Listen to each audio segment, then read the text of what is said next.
So we just took everything out of this van that we owned and packed it into a rental car. We have to say goodbye to Casper. Yeah.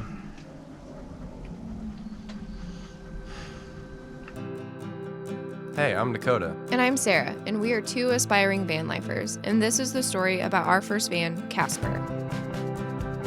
I bought this van a few years ago when I was in a band. We had been making plans to start touring, so we needed something that could pull a trailer full of gear and haul 4 people around the country. But then life happened, and my childhood dreams of being a touring musician took a turn. The band broke up, leaving Sarah and I with this giant vehicle and no plan. We somehow stumbled upon this thing called van life and discovered a giant community of people who were passionate about sustainable living and turning large vehicles into amazing little tiny homes on wheels. We had been interested in minimalism and simplifying our lives for a while, so this just felt right. And it would make a lot of new things possible for us, so we just couldn't refuse this opportunity. We had no clue what we were getting ourselves into, but we got started right away. Being that neither of us have any sort of experience in building, let alone building in vans, we are extremely thankful for all the help that we've had from friends and family this whole time. We truly couldn't be doing any of this if it wasn't for any of you guys, so thank you so much. We went with a pretty simple build because this was our first van, but we learned so much in the process. We gutted the van completely, taking out all of the seats and interior plastic. Then we added some insulation, installed a vinyl flooring, and built some cabinetry along one side. The main feature of the van was the fixed bed, which folded up into a couch on either side and made tons of room for our main storage.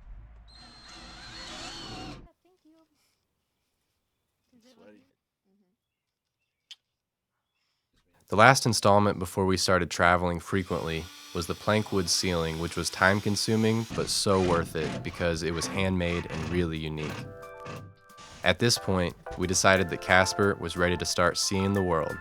We're super excited because we just got the ceiling done and we have it like pretty much set up and ready to go. Are you ready, buddy? Ready to go, bud?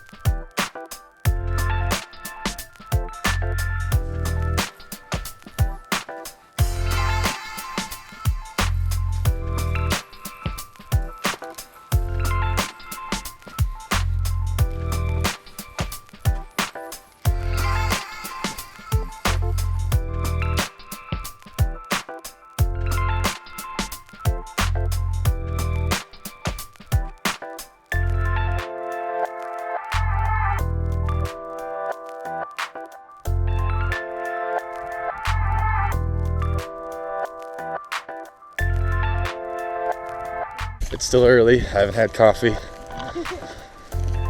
but we're watching the sunrise.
We are on the road.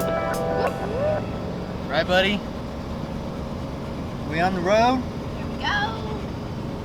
Doing it. New Mexico. But we just parked at a gas station and it just happens to have a dog park. Super excited. Get some energy out.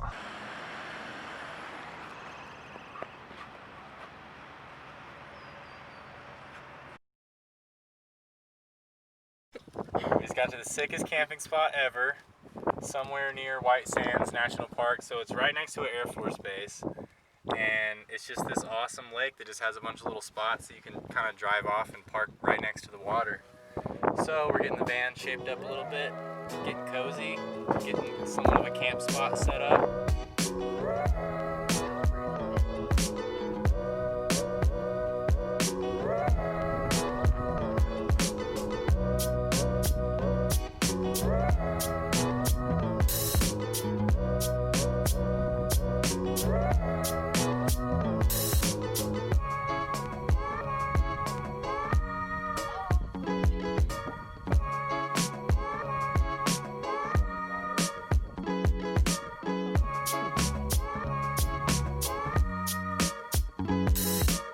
So we just stayed the night in a beautiful camp spot next to a beautiful lake and a beautiful lady and dog. So we're gonna head into town and use the facilities, get cleaned up a little bit, eat a little bit of lunch, and head out to the White Sands National Monument. It's supposed to be really cool. It's kind of one of the main parts of this trip, so we're stoked. Let's go!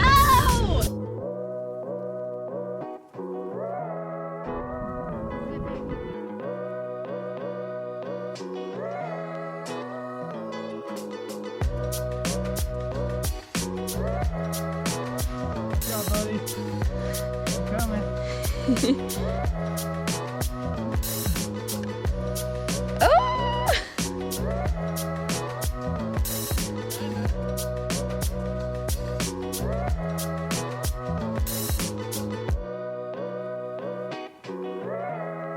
Heck yeah. It's ours. We just got the sickest camping spot. Again. This one wasn't free, But but that's it's okay. it's worth it. Has electrical honestly. hookups. Yeah, because this one has a beach, a dog beach, apparently, And a swim beach. and a swimming beach, and bathrooms and showers, Yep. and all the stuff we need right now. So we went to go see this really pretty lake and dog beach area that we were told our campground has. On the way there, it had like a really steep, like downgraded hill. And we had to come back up it, of course, and our van didn't like that. There's a small possibility that we have like actual transmission problems. And that would suck. Basically, our only option right now is to drive it and see if it continues to have the same problems. If it doesn't, then that's good. That just means that the transmission was probably a little overheated. Oh no. It's doing it. I can feel it. All right, so we made it to a mechanic, tiny little shop in, where are we, Puebla? So I'm really hoping that they'll be able to just get it in quickly and look at it.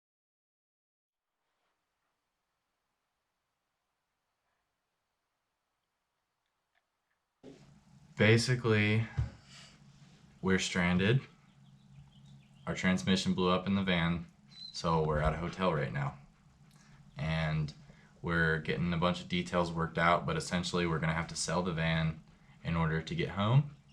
And so we're just gonna try to enjoy the next 2 days in this nice hotel and explore Santa Fe a little bit. We're still gonna have fun.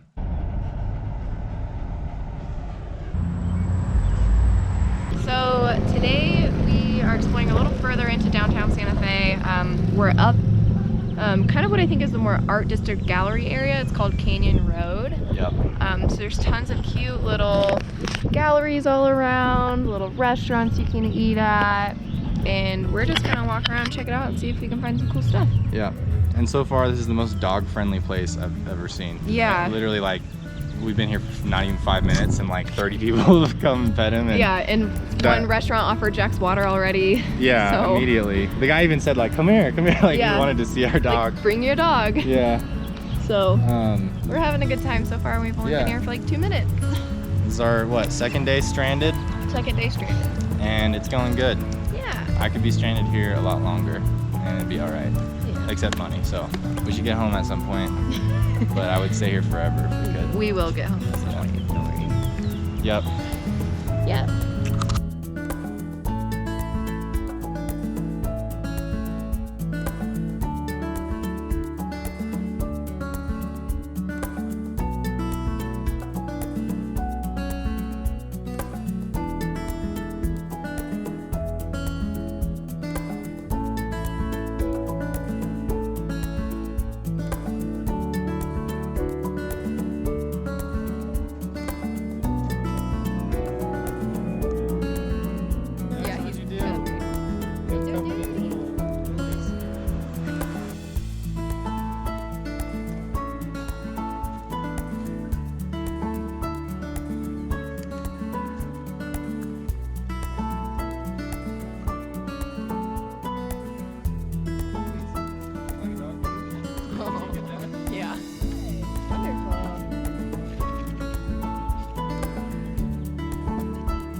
love the Arthurs.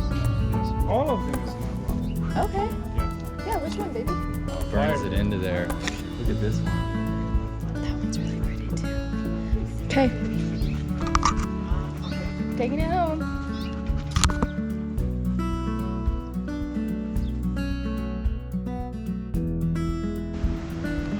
Yeah.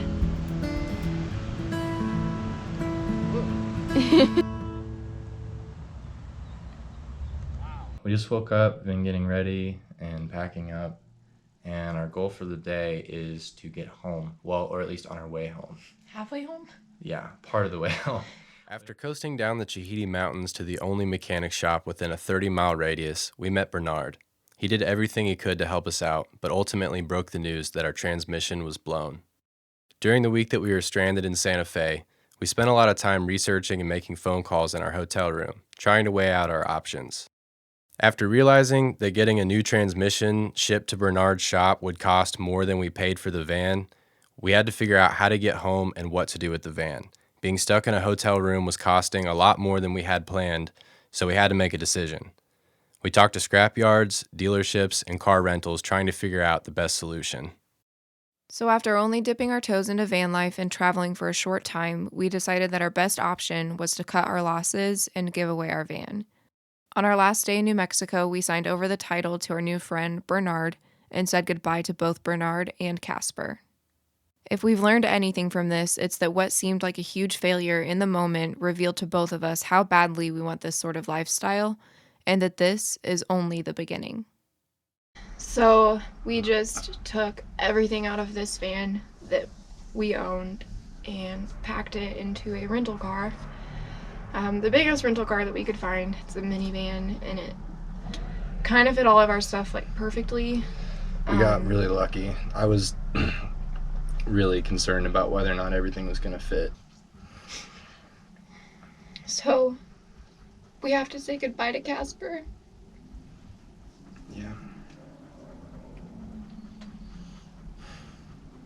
So this is Casper. This is what we traveled down to New Mexico in with all of our stuff. This is the minivan that we are taking home. Literally packed full with all of our stuff and just enough room for Jax to sit.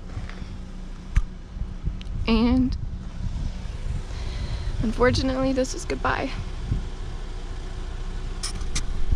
Okay, so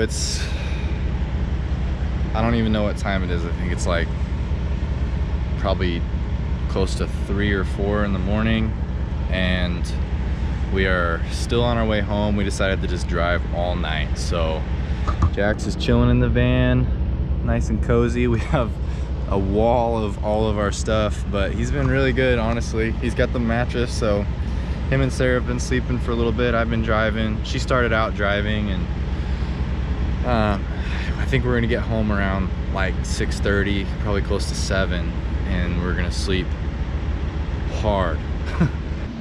We made it home. 13 hours later. Yep. What time is it? Like 6, almost 7? We drove all night. I slept for maybe an hour. I don't think Dakota slept at all. He had 3 coffees. One was a double shot mocha espresso. Yep. And we got some. So Okay, that's all. time to go to bed.